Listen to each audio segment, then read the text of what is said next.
gonna be? Dead silence. So, my family bought the brown. Wait You just can't a hear me?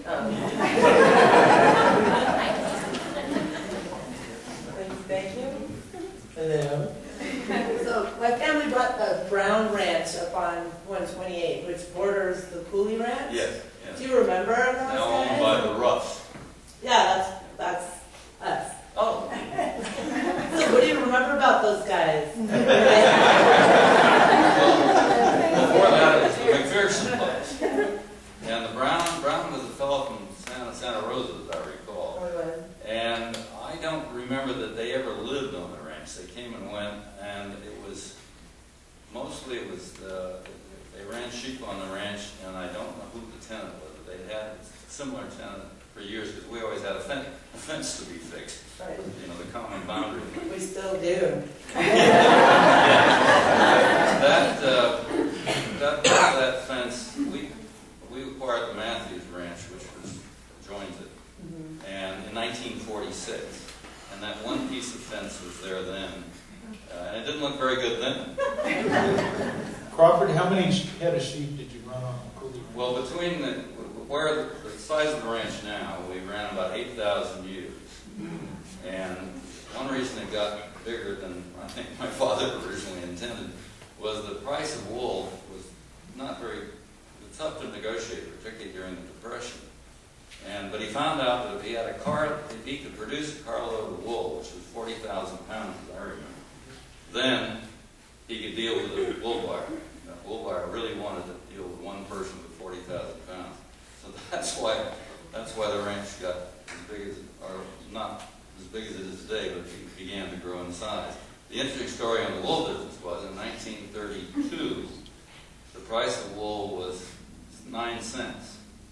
And my father decided he would not sell that year's clip for 9 cents.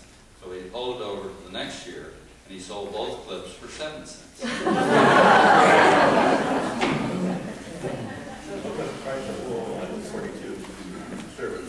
I'm trying to remember. It got, during the war, it increased in price. And thereafter, it was pretty good for a while. And I have a recollection of 55, 60 cents, maybe, and at one point maybe even 80 cents, but not for long. Then, of course, the coyote returned, and we were out of business in 1983. I have one quick question. Brian, you had mentioned that there were 2 creameries, dairies in town, and one was on Orange Street off of East. Where was your parents' dairy? Where was that located in town? Was there 2 dairies? Yeah, there were 2 dairies. Yeah, Simon Dairies. The Simonsons owned the Live Oak Dairy, which is in the north end of East Street, where Orange Drive is now. And my dad owned Riverview Dairy, which was the east end of Lyle Lane. And that's where the 2 dairies were. It ended up with just 1 dairy, but there were 2 dairies for quite a while. Thank you. Who was it?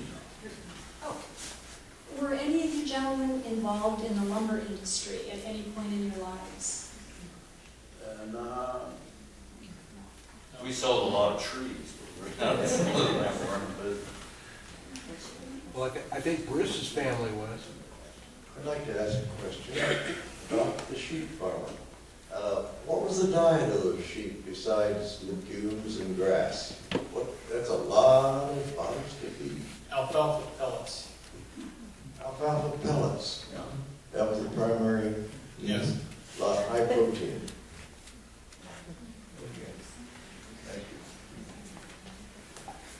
Next question, anyone?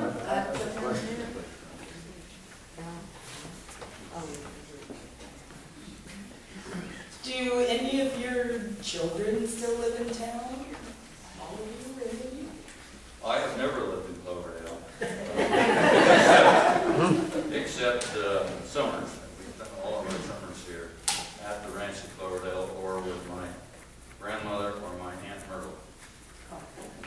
And my son lives in Cloverdale. He was the principal. He's sitting back here in the front, well, 3rd row. You live in Cloverdale, On the outskirts. not on the city limits. Well, I do. You know, I live in Cloverdale. So, And your Dennis, children? I have, my oldest daughter lives here, and my youngest daughter is Laura Parker, who's involved with this organization. Thank you.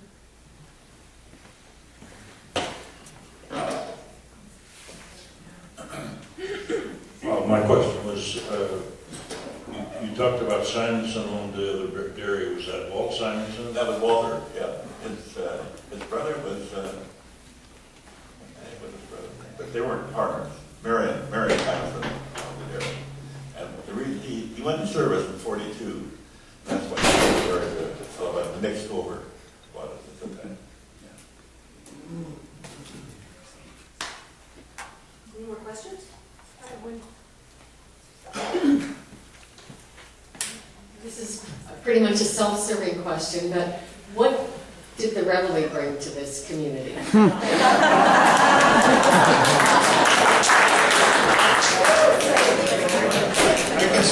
I can speak to that. I used to write for the Reveille. I wrote for the Reveille for 4 years when I was in high school. So, it was always full of local information. I mean, I have little clippings of when my dad caught fish, you know, or I had a birthday party at age 5, and Judy and Sarah and Jim and all these people came. I mean, it's really amazing to me that it's in the paper.